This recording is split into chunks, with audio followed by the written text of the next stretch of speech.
When you're working with cylindrical sheet metal designs, you're almost certainly going to be using the Revolve tool to create the primary wall feature in your model. A revolved wall is created by rotating a sketched shape about an axis, providing you with a surface to which a sheet metal thickness can be added to either the inside or the outside.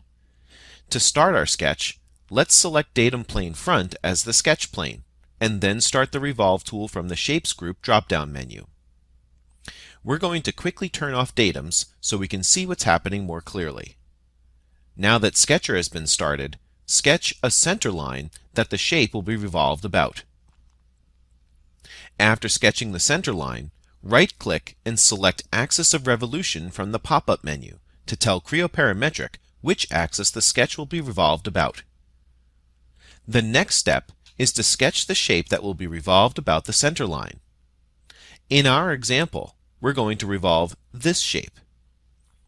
Click OK to exit Sketcher, and Creo Parametric will immediately display a preview of the revolved sketch. Edit the wall thickness and notice that the material's direction can be toggled between inside and outside of the sketch. The next time you're working with a cylindrical sheet metal design, try revolving the primary wall around a center line. It's a great way to get your design started.